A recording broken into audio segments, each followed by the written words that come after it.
pertandingan pertama selalu sulit. Betul. Dan itu terlihat ya bahwa pemain kita ini kayak agak-agak tegang nih memulai pertandingan. Dan golnya juga agak telat kan? Iya. Sampai menit 30 kita masih belum bisa bikin gol. Jelek malah mainnya. Nah, kalau melihat dari lawan, ini ternyata Filipina cukup merepotkan ya. Betul. Mereka punya postur yang cukup bagus, penjagaan juga mereka bagus sebetulnya. Betul. Kita sampai 40 menit 40 sekian ya baru cetak gol. Ya, memang Marcelino yang bikin gol pertama, Ya. tapi Marcelino belum dalam performa terbaiknya. Oke.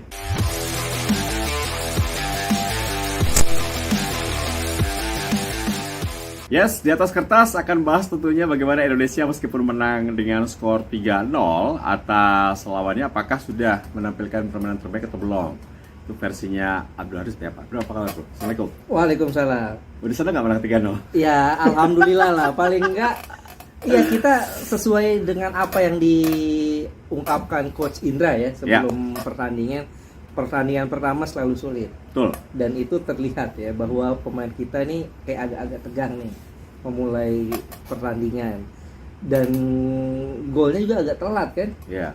Sampai menit 30 kita masih belum bisa bikin gol. Jelek malah mainnya. Jelek mainnya. Dan yang bikin gue bingung sih sebetulnya komposisi tim ya. Kok di depan dengan pola 4-3-3 yang main di sisi sayap oke Witan. Ramadan Sananta kok James Destroyer ya. Yes. Nah, itu dia kenapa nggak Irfan Johari di situ.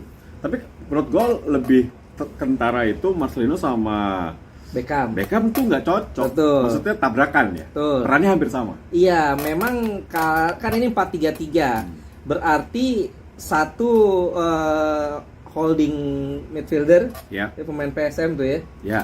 Dan dua Marcelino, Rehan. ya Rehan ya, Ananda Rehan ya. Bagus itu mainnya. Bagus. Dan dua ini Beckham dan Marcelino. Kalau kebiasaan Coach Indra dengan pola 4-3-3 ya kita taruhlah zamannya Evan Dimas ya. Di tengah tiga pemain gelandang itu tipikal, duanya ini satu holding, satu DM, satu central midfielder box to box si Julfiandi, satu lagi Evan Dimas yang lebih attacking. Hargianto loh nggak? Iya, ini Hargianto, si Julfiandi, Evan Dimas kan kalau di era 2013 itu tuh timnas U19. Nah sekarang yang satunya DM, dua-duanya AM nih. Jadi tabrakan kalau menurut gue sih. Nah kalau dari susunan pemain. Nah untuk lini belakang lu udah lihat aman nggak? Karena Dewa nih, kenapa nggak Ferrari gitu? Ya, kalau gue pikir sih Dewa cukup lumayan lah ya. Paling enggak cukup stabil. Memang ada beberapa kali kebocoran tapi Dewa cepet tuh. Dewa sama Rizky Ridho kan ini sebetulnya kalau gue pikir Coach Indra cari aman juga sih. Yang penting menang dulu, jangan kalah. Karena kan kalau kita lihat ya, Rizky Ridho sama Dewa ini walaupun ini kan udah main lebih lama nih. Dan juga mereka kan di TC sama-sama gabung. Kalau Ferrari kan gabungnya belakangan tuh. Agak riskan kalau seandainya Rizky Ridho diduetkan sama Ferrari gitu. Tapi di kanan Rio dong. Setelah yang gue bilang kan, lu bilang Bagas. Kalau gue Rio ini pemain muda terbaik Liga 1 nih. Betul, sebetulnya sih harusnya 2 assist. Harusnya Ramadan Sananta dong pemain terbaik.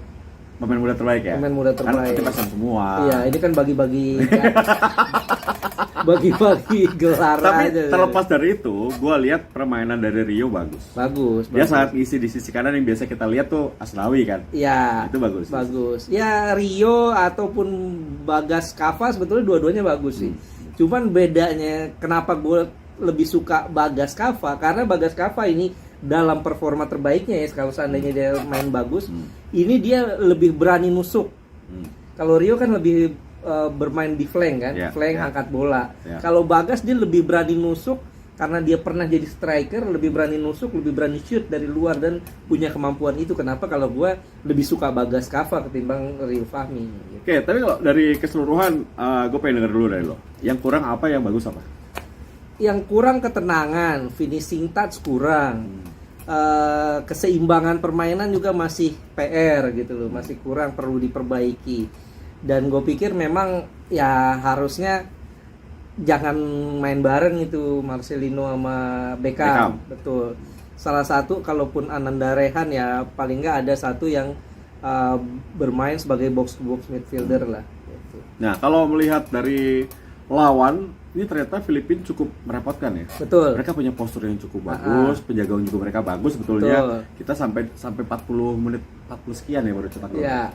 Ya memang kalau kita nilai kan memang ya ini udah sesuai inilah. Sesuai prediksi lah. Waktu 2021 juga di zamannya Sintayong juga begitu. Agak sulit di awal, tapi saat ada satu gol langsung tuh berentet gitu. Nah, sekarang juga kalau kita lihat yang justru gue belum lihat penampilannya tuh ada beberapa nama ya, kayak Witan Sulaiman itu masih belum terlihat kualitas terbaiknya. Cetak gol tadi Witan. Iya, tapi belum Witan yang the best lah. Ya. Kemudian Ramadan Sananta masih belum terlihat sampai akhirnya dia cedera kan, ditarik keluar. Nah ini mudah-mudahan cederanya sih nggak panjang.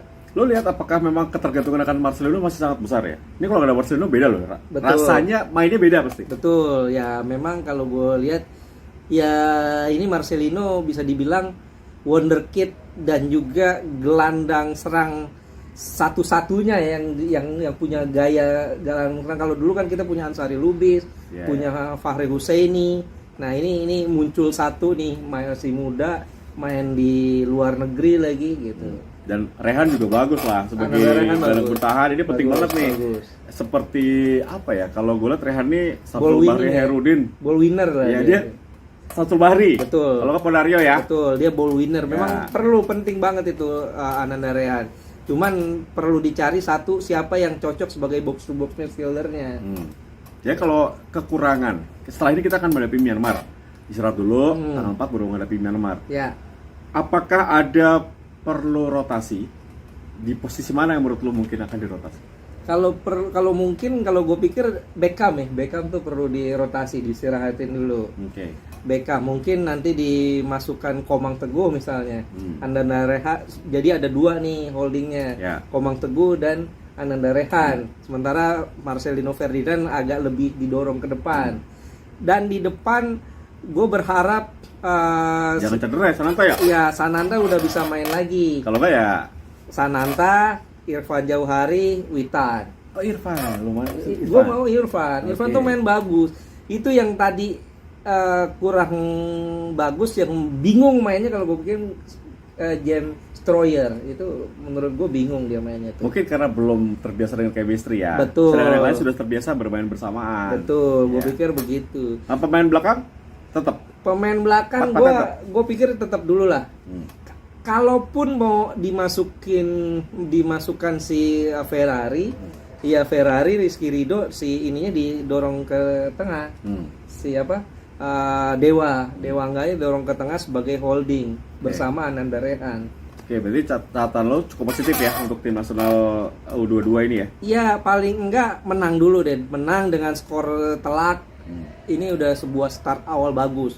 Karena biar gimana pun laga pertama selalu sulit. Ya, dan akan lebih sulit lagi nanti menghadapi pertandingan berikutnya. Betul. Takutnya ada yang cedera, sedangkan kita hanya 20 pemain. Betul. Ya, kalau bisa dibilang man of the match dalam pertandingan Indonesia menghadapi Filipina siapa? Kalau gue sih menilai si Irfan Jauhari ya. Karena masuknya Irfan itu mengubah segalanya. Memang Marcelino yang bikin gol pertama, tapi Marcelino belum dalam performa terbaiknya. Masuknya Irfan baru tuh mainnya lebih hidup. Ya. Terakhir, lo lihat strategi catatan lo untuk tim kepelatihan untuk coach Indra Safri dan juga asistennya. Kalau gue pikir coach Indra harus ada plan B nih. Plan B. Kita oke lah. Ini plan B harus dipersiapkan dari fase grup. Oke lah, kalau gue pikir fase grup nih belum ada tantangan berarti buat Indonesia ya. Mudah-mudahan lawan Myanmar kita bisa lewat.